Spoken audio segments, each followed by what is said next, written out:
Merry Christmas and welcome to our NBA Best Bets, obviously for Christmas Day 2025. The NBA has given us 5 games today, which means we have a best bet per game. We've got a loaded slate plus Mavericks and Warriors.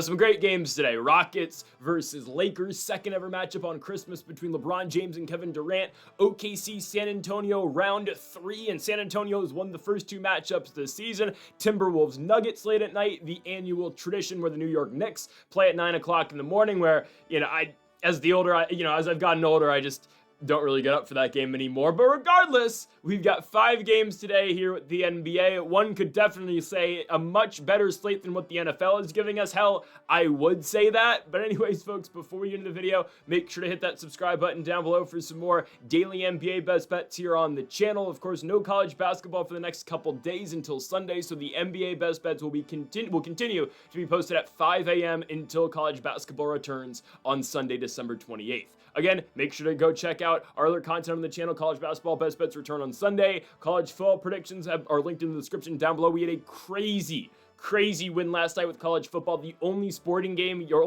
game yesterday was the Hawaii Rainbow Warriors versus Cal in the Hawaii Bowl, and we cashed. Huge victory for us. And then also go make sure to check out our NFL predictions. There are NFL games today as well. There's 3 of them. Cowboys, Commanders, Lions, Vikings, Broncos, Chiefs. Wow, what a slate of games. But we did predict all of those. Those will be linked in the description down below. Okay, on to the first of our 5 best bets today for the NBA. We're going to do 1 bet per game, starting things off with the 9 a.m. game as the New York Knicks at the Garden host the Cleveland Cavaliers. I'm going to go Cleveland plus 5.5. I expect this one to be razor thin. I expect it to be a close matchup. I think the Cavs can, again, cover the 5.5 points. Will they win? I don't know.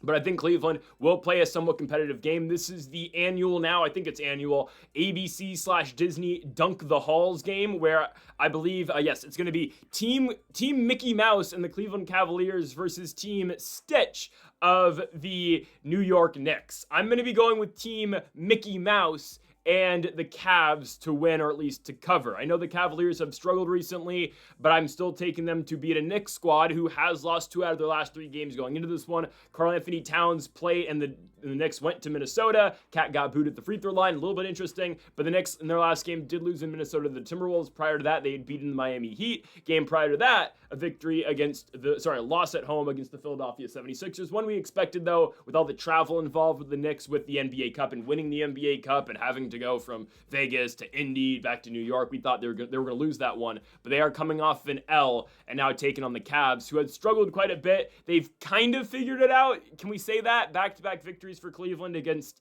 2 low-level teams in Charlotte and New Orleans. They got the Pelicans on a second night of a back-to-back after the Pels had put together 5 consecutive victories. The Cavaliers beat them 141 to 118, and then prior to that, a 7-point victory at home for Donovan Mitchell and the Cleveland Cavaliers, although Charlotte did cover 7.5, so just want to say that.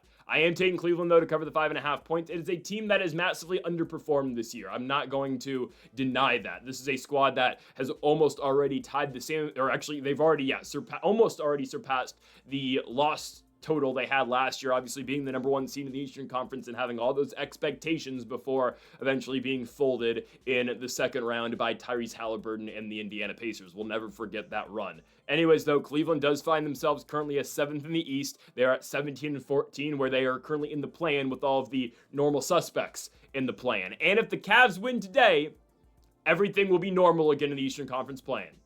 We'll have the 4 teams in the play-in: Magic, Heat, Hawks, Bulls. I mean, it'll feel normal again now because those are the same 4 teams every single season. And it looks like, for sure, all those teams are at least going to be playing squads this year. Some things never change. But anyways, Cleveland at 17-14, and let's be honest, we did not expect Cleveland to be in this play-in tier. They have been past that, obviously, last 2 seasons. Last year being the 1 seed, a year prior to that being the 4 seed and beating Orlando in the first round before eventually losing to Boston. But I'm going to take the Cavaliers here to cover. I think this game does fit them fairly well. We know what both teams do fairly well. Obviously, New York does shoot the 3-point ball, I would say, a little bit better than Cleveland has this season. The Knicks have won the first matchup between these two. Early game. Was it on opening night? Might have been. I think it was the second night of the season. Actually, definitely was not opening night. It was the second night of the year. Or it might have been actually. I don't know if it's opening night or the second night of the year. Regardless, one of the first games, I believe the first game played for both squads. I just don't know if that was game 1 or not, like of the entire year. Was it? No, it was OKC. It was OKC Houston. Anyways, the Cavs and Knicks, both their first games this season was on prime time, and it was in the Garden, and the Knicks won. So we're playing the second matchup now in New York again, and then the Cavs will get a home game later in the year on NBC in February.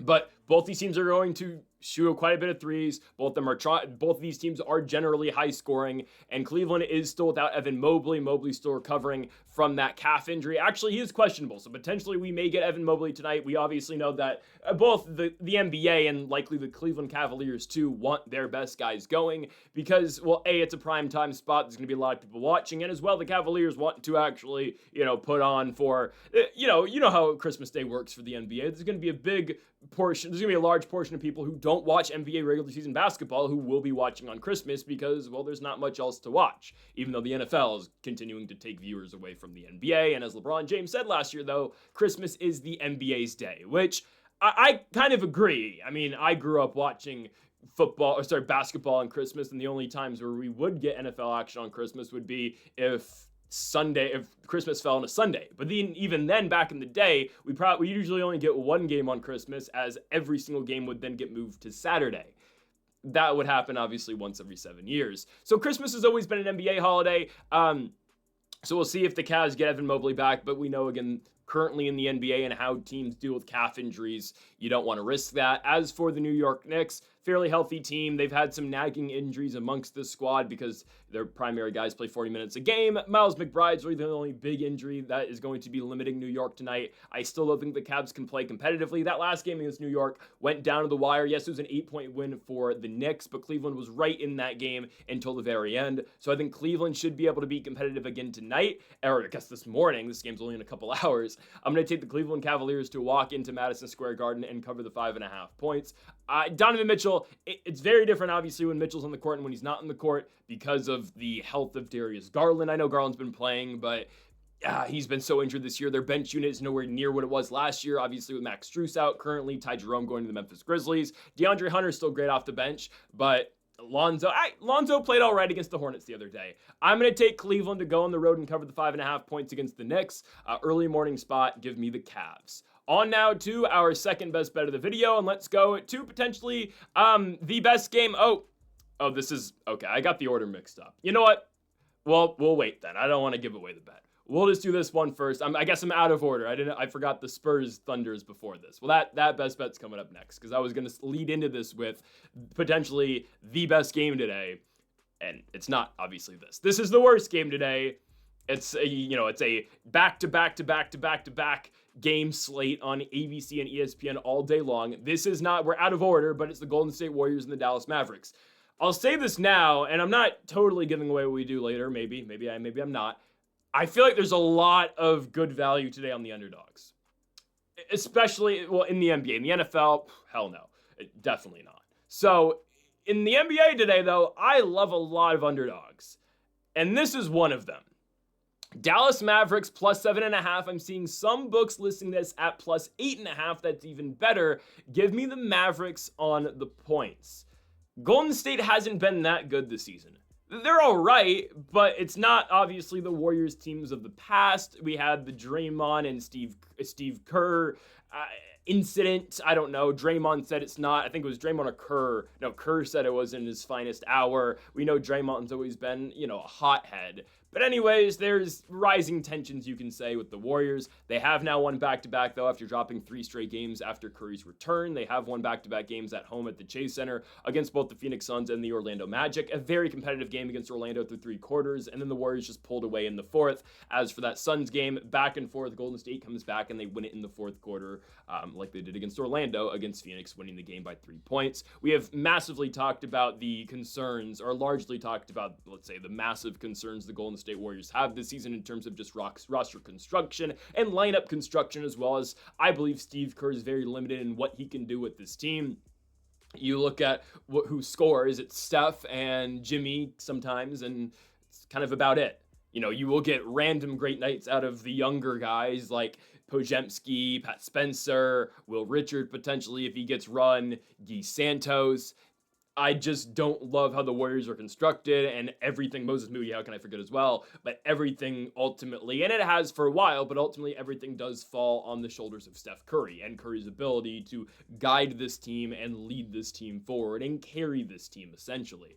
Now, the Dallas Mavericks have gotten hot. I know they've lost 2 of 3 going into this game, but a victory over the Denver Nuggets by 1 point. AD has shaken off the ghosts he used to see at Ball Arena up in altitude in Denver, Colorado. Dallas, well, they beat Denver at home, but still, AD's played well against the Nuggets this season. He used to see ghosts every single time he's played against Nikola Jokic. They win the first game, the Mavs do, against Denver at altitude. They win the second game in Dallas just a couple nights ago, winning 131-130. Absurd stuff from the Mavericks, and that's partially Anthony Davis, but at the same time, obviously, yes, that is the number 1 overall pick in the draft this last offseason, Cooper Flagg.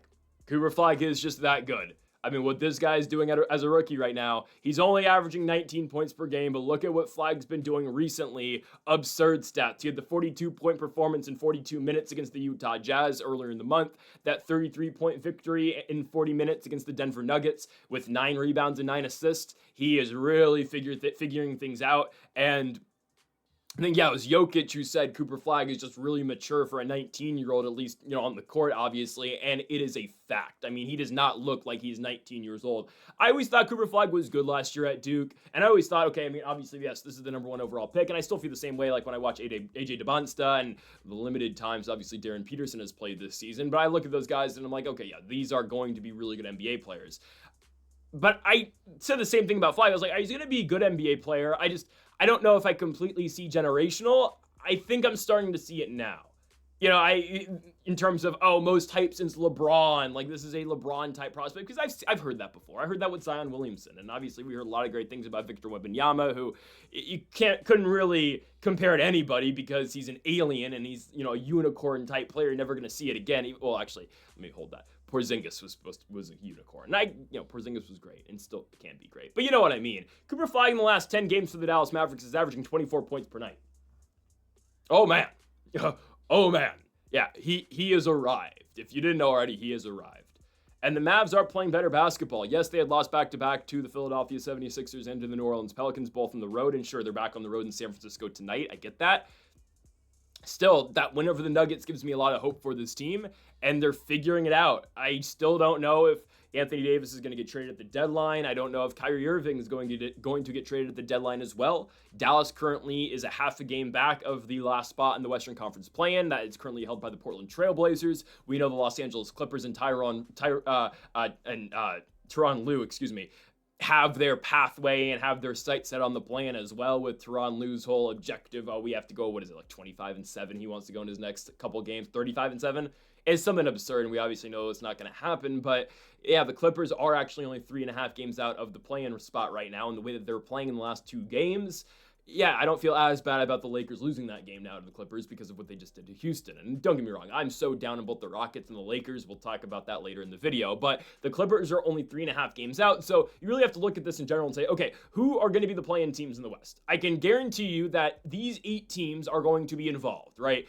Thunder, Spurs, Nuggets, Lakers, Timberwolves, Rockets, Suns, Warriors. We know those teams are going to be somewhere either in the playoffs or the play-in, okay? Who's in the play-in teams? Probably Suns and Warriors, but who knows, right? Maybe the Rockets keep on falling. I don't know. Maybe the Lakers keep on falling. Who knows? Who's going to fill those last 2 spots? I personally believe the Memphis Grizzlies will definitely cover one of those 2, and then who gets the 10 or just that last play-in spot? It's Portland, Dallas, or it's the Clippers. We know the Jazz are in there right now. They're only a game and a half out, but the Jazz, we know they're not trying to win basketball games. So which one of those 3 teams are going to get in? I think it's going to come down to Dallas and the Clippers. It'll probably be the Mavs, and the Clippers are going to fall short, but I don't know. I'm telling you, Steve Ballmer is going to buy at the deadline, so maybe the Clippers will sell everything to get a road game in Memphis, in Tennessee, in the 9-10 play-in game, and maybe they win it just for their season to end in the desert against the Suns and Dylan Brooks. That's what I envision for the Clippers. They do all of this to try to get back, and sure, they give OKC a crappier pick, and they do it all just to go to Phoenix in the 8-9 game kind of, and they lose. It's not like it matters. They would go to OKC in the first round, who I understand are not playing great, but we'll get to them in a minute. Anyways, I'm going to be going with the Dallas Mavericks to cover. I like the way Cooper Flagg's been playing. Ryan Nembhard at the one's been great. Anthony Davis. Klay Thompson's playing back in Golden State tonight. Yeah, give me the Mavericks here. I don't think the Warriors can get away from this team by that many points. I don't think it's too crazy to say the Mavericks straight up win the basketball game. Dallas spread plus 7.5 in San Francisco at the Chase Center. On to our next bet of the video. And yes, I skipped this one accidentally, getting the order mixed up. But here we go. The game of the day in OKC. The Oklahoma City Thunder host the San Antonio Spurs. Let's go back to old reliable, Shai Gilgeous-Alexander. So why am I not doing a spread well, obviously no money line here. Why am I not doing a spread here? There's a reason. It's because I think OKC's going to win. I know they've lost the first two to San Antonio, but it's one thing to beat the Thunder once. It's another thing to beat them twice. It's a whole other thing to beat them 3 times, and the third time being in OKC, where, by the way, the Thunder are 14-0 this year. They have not lost a home game, and there's a chance they might not lose a home game all year long. The one team they may lose a home game to, though, is them. I still think the Spurs' prime championship window is next year and beyond. I think they're going to compete. I think they're going to be right there. I think they're going to push OKC in the postseason, likely in the Western Conference Finals. Maybe Denver gets them before that. I don't think so, personally. I think it's going to be San Antonio and OKC in the Western Conference Finals. And I think the Thunder are going to win probably in 6 games. But it's going to be one of those things where it's like, all right, you can tell the Spurs are really close. And OKC is only going to get better, but that's going to be the start of, okay, like officially, this is a rivalry, and these are the 2 best teams going forward in the Western Conference for the next decade. Like these are going to be 2 super teams every single year going up against each other with potentially the 2 biggest stars in the sport, and Wembanyama and Shai going at it every single year with a ticket to the NBA Finals on the line, right? I think San Antonio is going to get close this year, but they're not winning that series until potentially next year. And I don't know, again, we'll have to see what happens next season, but this is going to be like this year. It's going to like, you're going to see tweets at the end of the year when San Antonio loses in 6, like what a valiant effort by San Antonio. They'll be back next year. And you're going to get all those tweets like they're just getting started, because really in my opinion, something may happen. Who knows? Again, you still have a lot of season left to play. We've only played 29 games. I think we're going to get down to the Western Conference Finals. It's going to be OKC versus San Antonio in the West, and it's probably in the East. I think going to be, it's going to sound crazy. Embiid, who knows if Embiid's healthy? I'll leave them out. Probably, let's just say Celtics, Knicks in the East, and I think the Celtics are going to win out there. Tatum is going to be back, and I think, you're going to get Celtics versus Thunder in the finals, but you're going to see that narrative of the real NBA Finals was the Western Conference Finals, because OKC is going to get pushed the limit. They're going to win in 6, I think, against San Antonio. They're probably not going to lose a home game. That's why. And then they go sweep the Celtics.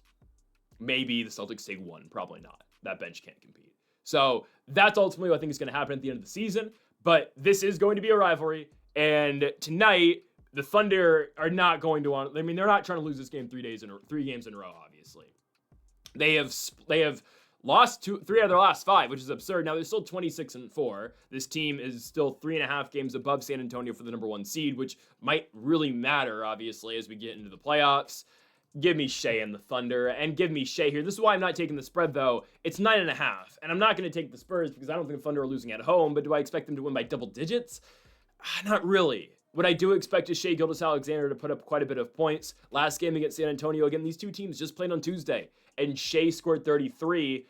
We need 32 tonight. First matchup in the NBA Cup game, he only scored 29.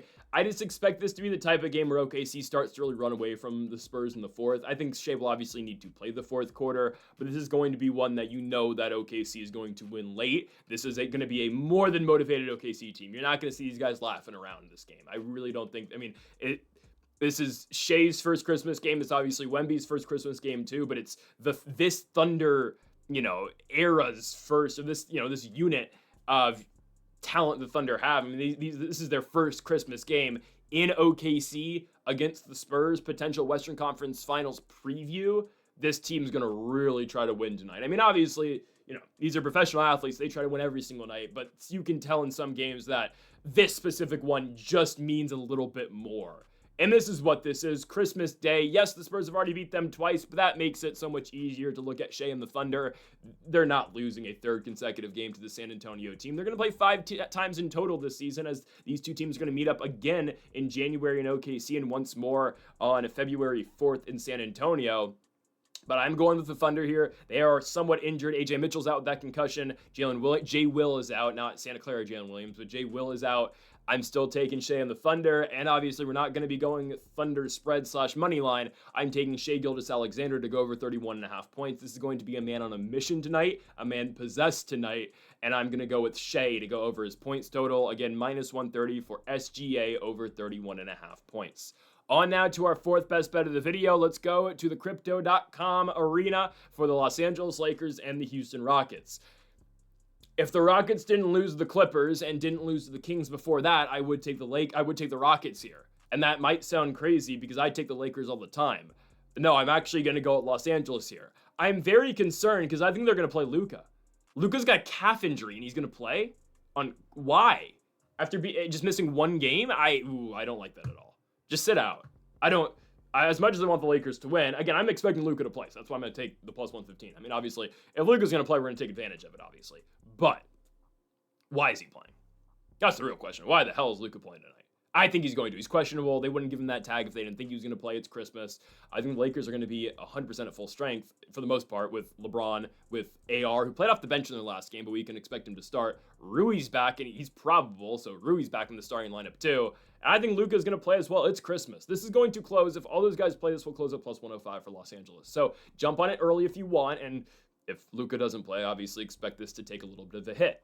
I'm watching Houston, and I'm not impressed right now. I went to Rockets Kings in Sacramento, and then I watched the game on NBC between the Rockets and the Clippers. And yes, the Clippers are playing very well right now. The Clippers, I've hated on that team all year long. It might be time to start, honestly, and I've bet on this team so many times, it might be time for me to start betting on Los Angeles, the Clippers a little bit, because I think there's going to be value to be had with the Clippers. Or they might just go to Portland tomorrow and completely lay an egg and lose. Actually, I have a big decision to make tomorrow night. Do I continue? No, sorry guys. I might spoil this. I'm taking the Blazers tomorrow. I just realized Zubac is out against Donovan Clingan, and we're gonna completely start shitting on the Clippers again tomorrow. But if they win that game, then I will turn around on them. Okay, but no, I have to take Portland tomorrow night. Absolutely. I know they screwed us the other day, but still, I gotta take Portland there. Anyways. The Clippers are playing better basketball, and when Kawhi Leonard is scoring 41 points and getting to the free throw line 15 times, and you know Kawhi doesn't miss free throws, they're difficult to beat. And obviously both the Rockets and the Lakers just saw that, but Houston's lost 4 or 5 going into this game. Yes, the Lakers have been awful, and they don't play defense, and they're pissing me off right now. I mean, it is the lazy Lakers, as I call them. It's disgusting to watch what they do on the defensive side of the ball sometimes. I think they beat Houston here, though. I don't think Houston, I know they have the potential to outshoot you all night long, but right now they're not playing well. And right now they're not shooting all that well. They shot very well in the first half of that Kings game, and they completely cooled down in the second half. Did not shoot well at all against the Clippers. They hit like 4 3-pointers in the entire game at the Intuit Dome. They've gotten to stay in Los Angeles for quite a bit now, waiting for this Lakers game. I'm taking Los Angeles. There are some injury concerns for both squads. Obviously, we already went over the Lakers injuries. We know, Dorian Finney-Smith might play tonight. Dorian Finney-Smith all year long, former Laker, has gotten the out tag, and he's just been out in general for the entire season for the Houston Rockets. All of a sudden, on Christmas, he is listed as questionable. He's playing. He's going to play. Why would he randomly just pop up as this? They're going to play him. Absolutely.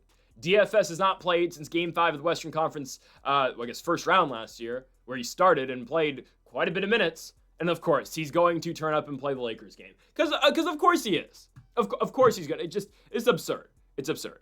Alfred Şengün questionable due to left calf tightness. We know, I keep saying it, the NBA teams are very worried about calf injuries. Watching Tyrese Halliburton in Game 7 of the NBA Finals, they're going to play Şengün. It's a Christmas game. He's going to play. Unless it's really bad. And the Rockets, KD and Şengün didn't play the fourth quarter against the Clippers. They were down by quite a bit, but they cut the lead to 10 at one point, 8 minutes to go. And the NBC broadcast is talking about, I think it's Reggie Miller. He's like, when is Şengün and KD, when are they going to come back in? Like, Ime Udoka should put these guys in. It is a reasonable comeback range now for them. And Şengün and KD never saw the court. Obviously, the Rockets ended up losing that game by 20 points, but is there a reason Şengün never came back in? I can't give you a reason for KD. He's not on the injury report, but I just want to put that out there. If Şengün is hurt, maybe that is something that maybe he doesn't play. He's questionable left calf tightness. Jae'Sean Tate, who I believe has been out for the last couple games, is questionable. Jae'Sean Tate, though, not the biggest factor in all fairness in the rotation. I'm going with the Lakers. I don't think Houston will just straight up outshoot this team all night long. If Luka comes back, the Lakers, even though I hate it, can get away with not playing defense. Because, yes, they are able to just put 1,000,000 points on the board and outscore you all night long. Do I like that style of basketball? No. I like when your 41-year-old generational, obviously greatest of all time, is the only player who can actually score? No, I hate it. LeBron's great. I love LeBron. I mean, I said, like, LeBron should be fine, and obviously there are no doubts anymore about if LeBron James can play anymore at 41. I mean, he's back to averaging 20 points per game. It took him, big shocker, it took LeBron 8 games to get, after being out for months, to get readjusted to the NBA. He's back to averaging 20 points per night. No shocker, LeBron James is an all-star, and LeBron James is back to being a top 15 player in the sport. Okay, so if there was ever a question about that, no, LeBron is fine. Like, LeBron is still a premier guy in the league, but they don't play defense, and ooh, man. I don't want to see Nick Smith on the court ever again. I'd rather watch Bronny James, and that's not because, that's not LeBron Glaze. No, Bronny will play defense. Bronny may not score. Nick Smith shoots every single shot that he gets. He's like Michael Porter Jr. The possession ends with Nick Smith Jr. I'd rather watch Bronny James, though, because Bronny will pass up on a lot of shots, but Bronny James will play defense and stay in your face all game long. Move Nick Smith down the rotation. That should be Bronny's spot, legitimately. I don't want to watch Dalton Connect play basketball anymore. I'm sorry. I really don't. I don't know what they can get out of Dalton Connect. I think he should maybe get a full 4 months down with the South Bay Lakers. Maybe that's what he needs. But I'm sick of Dalton Connect right now. He's got no confidence. He can't hit a three. He passes out now of threes. Dalton Connect will be wide open, and LeBron will hit him on a dime, and he'll just pump it and drive and look to find Ayton down low. No. The Lakers are going to get a lot better tonight. Hachimura, probably Luka. Vincent's still out. We'll see if Jax plays, Jackson Hayes. Vando, I don't know. Lakers fans don't like Vando right now. Like, they have not liked the effort last couple games out of Vanderbilt. I'll be honest with you. At least he's trying to play defense. Offensively, he does not know what he's doing. And that's what's troubling if you go a bench rotation with Bronny and Vando at the same time, 2 non-scoring threats. And then you just rely on Jake LaRavia to score and Jackson Hayes and whoever's on the court between LeBron, Luka, and AR. I don't actually think Vando's playing that poorly. I'm going to go with the Lakers tonight. I think this is going to close it a lot better. There's a chance Sengun doesn't play, so if he doesn't, okay, we're going to feel pretty good about ourselves there. Give me the Lakers plus 115. Let's not forget the Rockets are actually playing worse basketball right now than the Lakers are. So give me Los Angeles. Final game of the night, late night spot. 7:30 at altitude, Ball Arena, Denver Nuggets, Minnesota Timberwolves. A very, very solid rivalry right now, obviously, in the National Basketball Association. Playoff history and whatnot. Minnesota just finds their ways to beat Denver. It's just what they do. Now, I know Denver this season is 2-0 against Minnesota, but prior to this year, this has been a rivalry and a matchup that Minnesota has controlled for the most part. Now, injury concern for Denver, no Cam Johnson. Obviously, former Brooklyn Net, they trade Michael Porter Jr. for him. We still think Cameron Johnson's probably going to pay off quite a bit for that team in the postseason. Oddly enough, they kind of have him playing the 2 right now, even though the Nuggets kind of play positionless basketball, but that's just who Cam Johnson kind of picks up defensively, and he just sits on the perimeter. Cam Johnson's out, I think Sham said, for an extended period of time, so expect Tim Hardaway Jr. just likely to start instead. Their bench, man, and that's going to continue to be the concern for Denver. That bench right now is not great. They've lost 2 of 3 going to this one, losing to Houston, beating Utah, and then just losing their last game in Dallas. Jamal Murray's been spectacular this season. I don't know if it's going to be enough to get him in the All-Star game because there's a lot of great players in the West, but I mean, it's kind of hard to deny this guy of his All-Star bid this year, as Jamal Murray's putting up 25 and 7. It's pretty solid production out of the number 2 on the 3rd best team in the West right now. I like the Timberwolves, though. Minnesota's playing really good basketball. Minnesota's won 3 in a row. They've won 5 out of their last 6 games. Their only loss being the Memphis Grizzlies. And we know, how big of a spoiler the Memphis Grizzlies can be. But since Ant's been back, oh man, they're winning. They are winning basketball games since Anthony Edwards has returned. Ant obviously did not play that game against Memphis. He returns for the OKC game. That is the Thunder's 3rd loss of the year, and that is given to them obviously by the Timberwolves at home. They win by 5. They then beat the Minnesota. They beat the Milwaukee Bucks, and they go out and beat the New York Knicks. Ant drops 38 in that game against New York. Boom. I know Denver has won both the games so far this year, as the Nuggets won the first one in Minnesota, actually the first 2 in Minnesota. That's why I like the Timberwolves now. They're going to get them. third time's a charm. I'm going with the Timberwolves to win on Christmas over the Denver Nuggets. I absolutely believe that they can. I know how great the Nuggets can be, and obviously how hot they can get from beyond the arc and just scoring in general. And we know obviously the Joker, Jokic has been great all year long. Jamal Murray's been great, but you take away Cam Johnson. Okay, now they're starting Jamal Murray, Tim Hardaway, Spencer Jones, Peyton Watson, and Jokic. And who comes off that bench now? Bruce Brown, Jonas Valanciunas, Julian Strawther.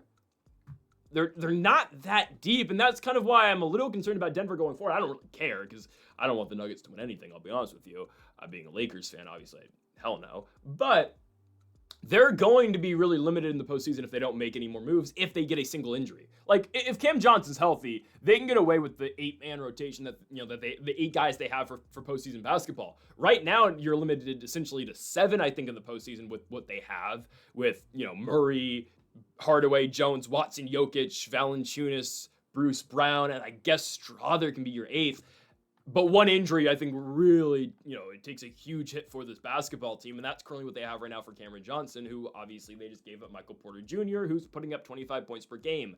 Obviously, they just traded Johnson for Porter. So I like Minnesota here. I like Anthony Edwards. Edwards shows up in big spots for the most part. And the Timberwolves and Nuggets, obviously, again, a very big rivalry in the sport. Minnesota eliminating this team in the postseason 2 years ago. I'm going to go with the Timberwolves here. Minnesota did play on Christmas last year, I believe, right? They went to Dallas and won. That happened to be Luka Doncic's last ever game in Dallas, which is crazy. He went out at halftime with an injury. I believe they were losing when Luka went out as well. And Denver last year played the late night spot on Christmas, the 7:30 time spot in Phoenix, and they ended up losing to a very mediocre Suns team with Kevin Durant and Bradley Beal. I know Denver wasn't playing that well at this point last season. I get it. I think, they were 16-12 at this point last year, but Minnesota has won on Christmas. They just did it last season. They did it on the road last year against Luka and the Mavs, and albeit one half of Luka, but I'm going to take Minnesota to go on the road here and beat the Denver Nuggets. You can keep the points. It's plus 2.5 if you want them. I'm going to take the straight money line tonight for Minnesota to close the night at 7:30, plus 120 for Minnesota to go on the road and beat the Denver Nuggets. Folks, thank y'all for watching our NBA Christmas Best Bets. If you haven't yet, though, make sure to hit that subscribe button down below for more. Make sure to leave a like if you did enjoy the video. Make sure to comment if you did disagree with any of the picks. We'll be back tomorrow for more daily NBA Best Bets, and obviously on Sunday for our college basketball Best Bets as they return to close the week. Have a great Christmas, Merry Christmas, and I'll see you guys tomorrow for more daily NBA Best Bets. Folks, thank y'all for watching, and Mamba forever.